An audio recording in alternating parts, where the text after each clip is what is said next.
Hi, എല്ലാവർക്കും നമസ്കാരം. ഞാൻ ജയശ്രീ. ഞാൻ ഇന്നൊരു കൂണ് മെഴുക്കുവരട്ടിയായിട്ടാണ് വന്നിരിക്കുന്നത്. വളരെ പെട്ടെന്ന് 5 മിനിറ്റിൽ താഴെ സമയം കൊണ്ട് റെഡിയാക്കാൻ പറ്റിയൊരു കൂണ് മെഴുക്കുവരട്ടിയാണിത്. വളരെ കുറച്ച് ഇൻഗ്രീഡിയൻസ് ഇതിന് മതിയാകും. അതിനു വേണ്ടി കുറച്ച് കുഞ്ഞുള്ളി, പച്ചമുളക്, കുരുമുളക്. ഈ കൂണ് രണ്ടായി മുറിച്ചതോ ഇതുപോലെ അല്ലെങ്കിൽ മുഴുവനായിട്ടോ നമുക്ക് ഇതിലേക്ക് ആഡ് ചെയ്യാം.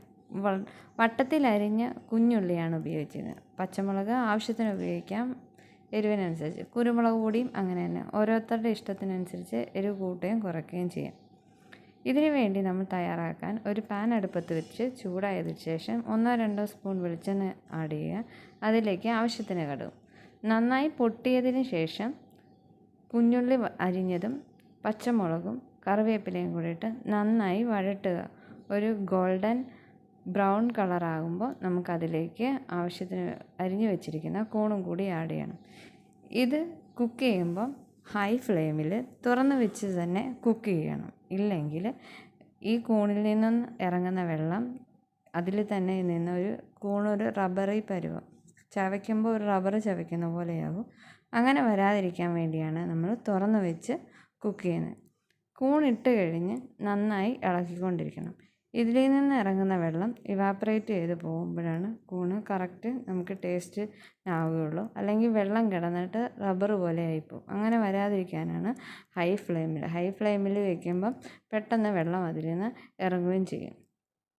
ഇത് നന്നായി ഇറങ്ങി 1 മിനിറ്റ് 1.5 മിനിറ്റ് കഴിയുമ്പോൾ തന്നെ ഇതിൽ നിന്ന് വെള്ളം ഇറങ്ങാൻ തുടങ്ങും, ഊർന്നു വരാൻ തുടങ്ങും. ആ വെള്ളം എല്ലാം വന്നതിന് ശേഷമാണ് നമ്മൾ അതിലേക്ക് ആവശ്യത്തിന് വേണ്ട കുരുമുളക് പൊടി ആഡ് ചെയ്യേണ്ട. എരിവ് കൂട്ടി കുറച്ചും ഇടാം.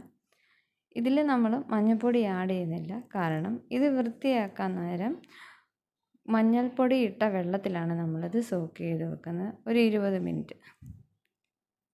അതിന് ശേഷമാണ് നമ്മൾ കഴുകി വാഷ് ചെയ്ത് കറി വെക്കാനായിട്ട് എടുക്കുന്നത്. ഇങ്ങനെ വെള്ളം ഊർന്ന് വന്നതിന് ശേഷമാണ് കുരുമുളക് പൊടിയിട്ട് വീണ്ടും നന്നായി ഇളക്കിക്കൊണ്ടിരിക്കണം. അതിന് ശേഷം ഇത് വെള്ളമെല്ലാം പറ്റി നല്ല ഡ്രൈ ആയി തുടങ്ങുമ്പോഴത്തേക്കിനാണ് നമ്മൾ ഇതിലേക്ക് വേണ്ടുന്ന ഉപ്പ് ആഡ് ചെയ്യുന്നത് ഏറ്റവും അവസാനം. അല്ലെങ്കിൽ വീണ്ടും ഇതിൽ നിന്ന് വെള്ളം ഇറങ്ങാൻ തുടങ്ങും. അതുകൊണ്ടാണ് കുക്കായ ശേഷം മാത്രം ഇതിലേക്ക് നമ്മൾ ഉപ്പ് ആഡ് ചെയ്യുന്നത്. വളരെ പെട്ടെന്ന് ഇപ്പം തന്നെ അത് കുക്കായി തുടങ്ങിയിട്ടുണ്ട്. ഇത്രയും സമയം കൊണ്ട്, വളരെ ചെറിയ സമയം കൊണ്ട് തന്നെ റെഡിയാക്കാൻ പറ്റിയൊരു വിഭവമാണ് കൂണ് മെഴുക്കുവരട്ടി. എല്ലാവരും ഇത് ട്രൈ ചെയ്ത് നോക്കണം. ഇഷ്ടമായെങ്കിൽ മറ്റുള്ളവരിലേക്ക് ഷെയർ ചെയ്യണം. ഇത്രയേ ഉള്ളൂ കൂണ് മെഴുക്കുവരട്ടി. വളരെ സ്വാദിഷ്ടമാണ്. ചോറിൻ്റെ ഒപ്പം ചപ്പാത്തിയുടെ ഒപ്പം കഴിക്കാം, അല്ലെങ്കിൽ ഇത് തനിയെ വേണമെങ്കിൽ കഴിക്കാം. ഇത്രയേ ഉള്ളൂ ഇന്നത്തെ കൂണ് മെഴുക്കുവരട്ടി. ഇഷ്ടമായെങ്കിൽ ലൈക്ക് ചെയ്യണം, സബ്സ്ക്രൈബ് ചെയ്യണം. Thanks for watching. Bye bye.